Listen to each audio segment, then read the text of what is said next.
Un estudio elaborado por el Observatorio de Energía y Desarrollo Sustentable de la Universidad Católica concluyó que en el periodo 2020 y 2022 el costo de abastecer la demanda de energía hubiese representado un sobrecosto de más de 1.600 millones de dólares si no se hubiese contado con energías renovables. El informe agrega que tal estimación es conservadora. El reporte se confeccionó tras la solicitud de la Asociación Uruguaya de Generadores Privados de Energía Eléctrica y fue presentado el martes. Pero además de este informe, se presentó otro de la consultora Exante que agrega otros datos sobre la incorporación de energías renovables a la matriz energética del país.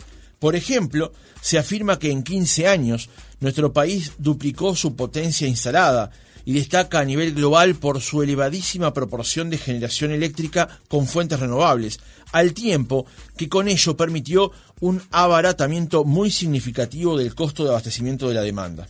Además, con el aumento de la capacidad de generación y aprovechando la infraestructura de interconexión, Uruguay pasó de ser un importador a un exportador neto de energía eléctrica en la región. ¿Qué otros datos podemos manejar? ¿Cuáles son los próximos pasos para ampliar la capacidad de energías limpias en Uruguay? Lo conversamos en nuestra entrevista central con Martín Bocage, presidente de la Asociación Uruguaya de Generadores Privados de Energía Eléctrica, y Lorena Di Chiara, ingeniera e integrante del Observatorio de Energía y Desarrollo Sustentable. Bocage, ¿cómo le va? Buenos días, gracias por acompañarnos. Buenos días y gracias por la invitación. Lorena Di Chiara, buen día, ¿cómo le va? Buen día, muchas gracias por la invitación. Por favor, es un gusto para nosotros. Para comenzar, conviene explicar qué es la Asociación Uruguaya de Generadores Privados de Energía Eléctrica. Se presentan como una asociación civil sin fines de lucro, activa desde el año 2007, ¿es así? Sí, correcto. La Asociación Uruguaya de Generadores Privados de Energía Eléctrica agrupa a todos los generadores que están activos en Uruguay. Hoy más o menos reúne en el entorno de los casi los 2.000 megavatios instalados. Producimos en el 2021 producimos cerca del 40% de la demanda de lo que consume el país de energía. Y dentro de lo que son las nuevas tecnologías tenemos instalado más o menos el 80% de lo que está instalado en el país. ¿Cuántas empresas son? Somos alrededor de 15 empresas. Ajá. ¿Son todas de capitales nacionales? Hay de las dos, hay nacionales y extranjeros. ¿Las extranjeras de qué procedencia son, digamos? Hay de europeas, de americanas, hay un poco de todos lados. También hay jugadores públicos en el área de la energía renovable, Sí, como supuesto. es el caso de UTE, digamos, a través de sus parques, ¿no? Por supuesto, UTE tiene parques propios y tiene parques mixtos, también con inversores privados. En el caso del observatorio, es un programa académico que busca generar análisis y opinión independiente sobre el sector energético. ¿Qué más podemos agregar a esa descripción, Di Chiara? Bueno, creo que es básicamente eso, y lo que queremos también, nuestro rol también es de difundir y que todo sea transparente en el sector. Tenemos también desde hace unos años, incluimos la parte de desarrollo sustentable, antes éramos solamente de energía, porque entendemos que todo lo que es desarrollo sustentable y emisiones cada vez va a ser más importante para el país. Claro. ¿Ustedes trabajan a demanda, por ejemplo, en este caso, de una entidad que le solicita un informe, o ustedes confeccionan informes, digamos, directamente por interés propio? Las dos cosas hacemos, o sea, tenemos mucho a demanda. Con AUSPE tenemos una relación muy estrecha de colaboración, en las cuales también mensualmente hacemos un monitor del sector eléctrico uruguayo. Tenemos también una parte también propiamente académica de desarrollo de productos, de papers, de investigación. También otra parte que es de desarrollo de cursos de capacitación, como es el de hidrógeno verde, y también de proyectos, que tenemos proyectos con el BID, tuvimos con la Cámara de la Construcción, hicimos también un libro y otra serie de cosas. O sea, que es un mix de varias cosas. Claro. Usualmente damos por sentado que todos necesariamente sabemos que es la energía renovable, y no es así. Ingeniero Di Chiara, ¿podemos explicar brevemente qué es una energía renovable? Sí, es la que es producida a través de una fuente que no se agota, por decirlo de alguna manera, como puede ser el viento, como puede ser también el sol, como podría ser, por ejemplo, el agua. Es algo que continuamente valga la redundancia, se va generando, o sea, el recurso es renovable.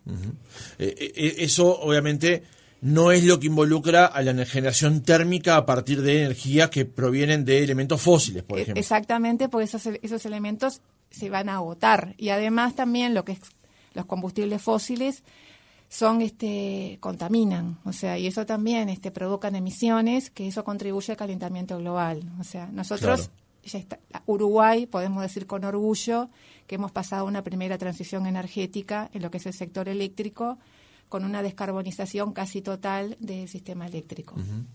Bocage, ¿por qué surge la necesidad de hacer este informe? Bueno, el primero surge, es uno de los roles de la asociación, estar informando del sector eléctrico, ¿no? Y no es fácil hablar de este sector. Entonces lo que busca la asociación es tratar de suministrar para la discusión pública y para la ciudadanía, para el sistema político, información analizada por expertos, como es el observatorio o como es la consultora ex-ante, pero presentada en forma que la podamos entender todos y nos sea fácil entender lo que pasó, lo que está pasando y lo que vamos a ver para adelante, ¿no? O sea, ustedes entienden de alguna manera que en términos generales el mercado eléctrico tal vez todavía la gente no tiene real dimensión de todo lo que implica la generación, transportación y distribución de energía eléctrica, y sobre todo algo que en Uruguay es muy peculiar, cuántos jugadores están involucrados en eso, ¿no? Porque en términos generales tenemos una conciencia de que todo es UTE, y es algo más que UTE, ¿no? Exacto. Sí, a la primera parte de lo que decís es así, nos cuesta hasta leer una factura de energía, o sea, es complicado hasta leer una factura, entonces es un sector que tiene su complejidad,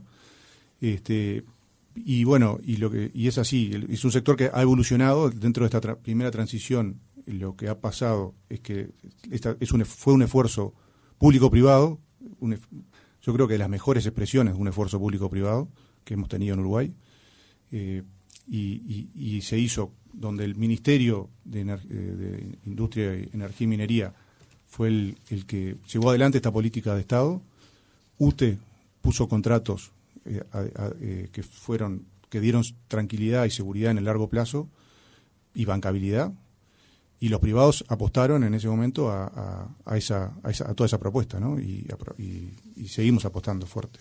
Diquera, el informe aclara que el CAD, costo de abastecimiento de la demanda, es una sigla que vemos repetidamente en el informe, se define en este estudio como la sumatoria de los costos de la generación inyectada al sistema interconectado nacional menos la extraída del mismo. Tal vez resulte un poco complejo, como decíamos recién, pero bueno, son los elementos que manejamos, digamos. ¿Cuáles son justamente los elementos que se toman para hacer un análisis como este? Bueno, primero, este es un estudio de lo que pasó y lo que podría haber pasado, por decirlo de una manera. Entonces, el histórico es lo que es importante. Por ejemplo, en lo que es la generación hidroeléctrica, lo que se generó, y para cuando hicimos la otra parte del estudio, que es qué habría pasado, lo que fueron los caudales, lo que fueron el precio del petróleo, lo que fue también lo que fue la generación propiamente dicha del pasado, los costos de los contratos, o sea, toda la información histórica de lo que es real, de lo que pasó, todo eso se suma y da los resultados de lo que pasó, o sea, también lo que fueron las compras y ventas de energía a nuestros vecinos, los países. Y después se hizo una simulación con todos los datos históricos, caudales, precio del petróleo,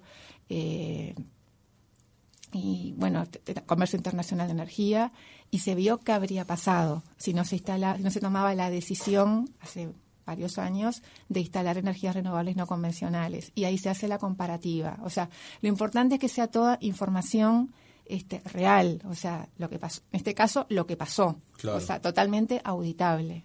Claro.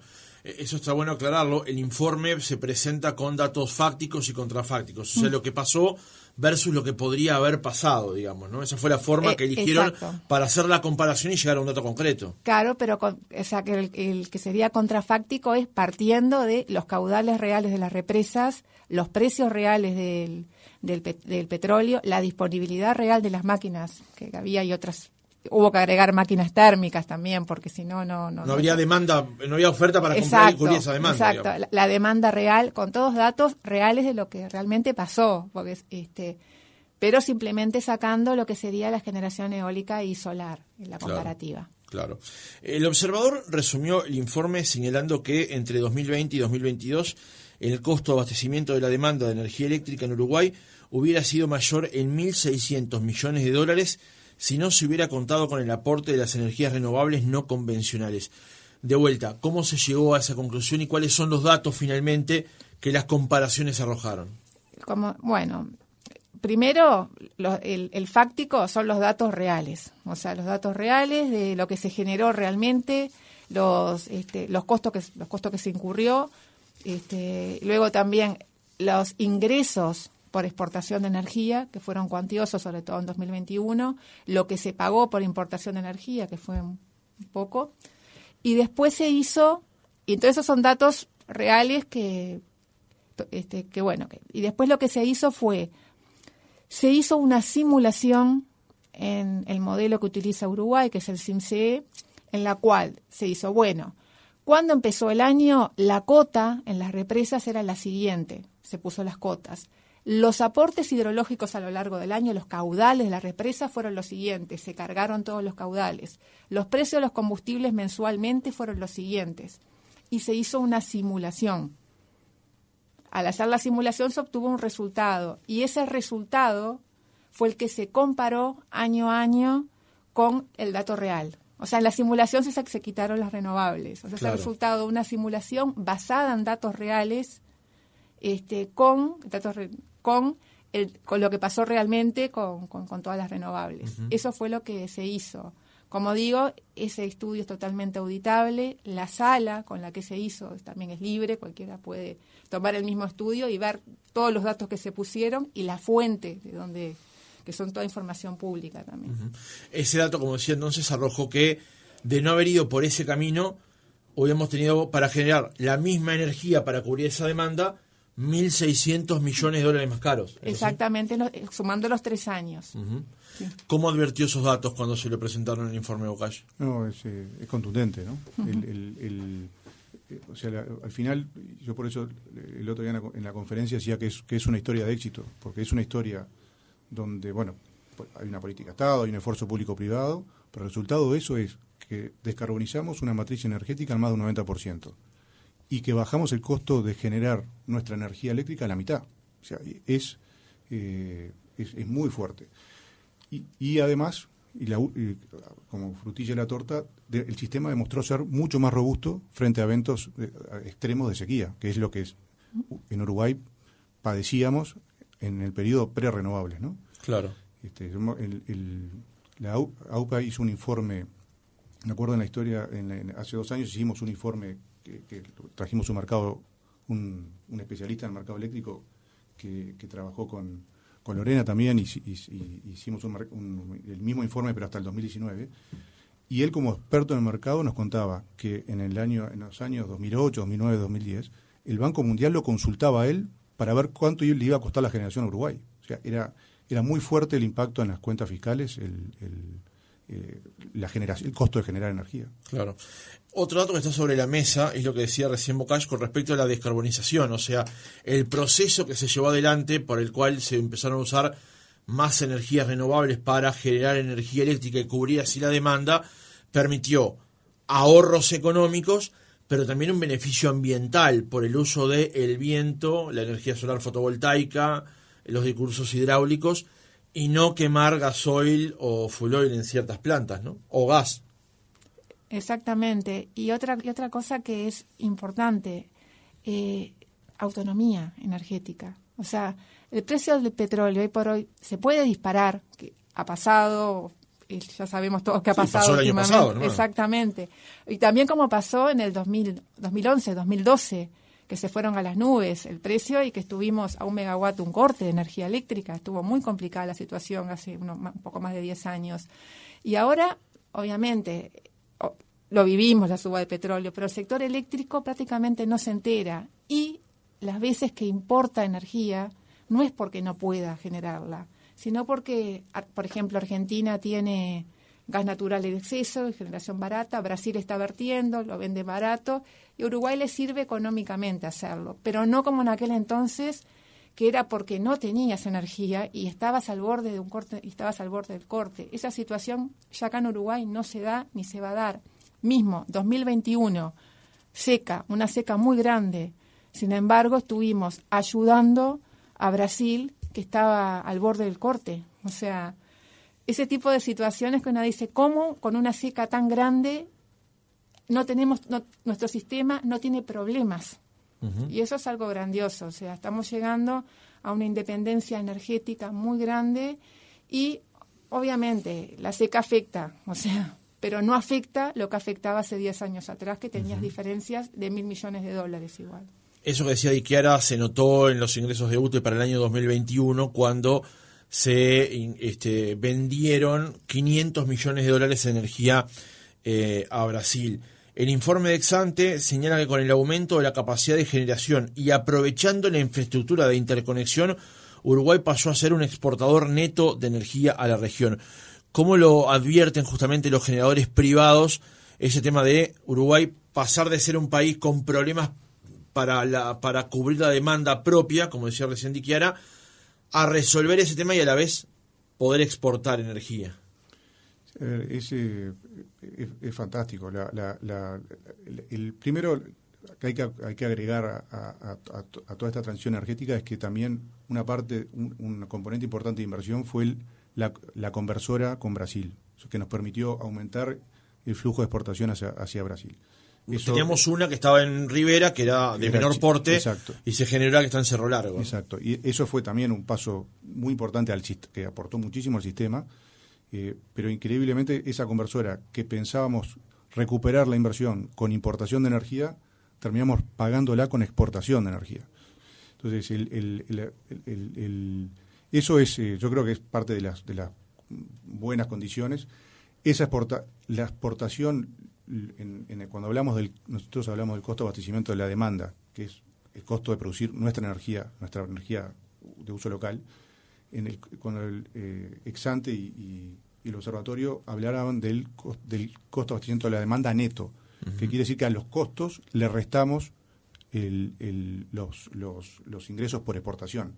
Entonces, esa exportación, de alguna manera, y el margen de esa exportación, está ayudándonos a bajar nuestro costo de energía eléctrica.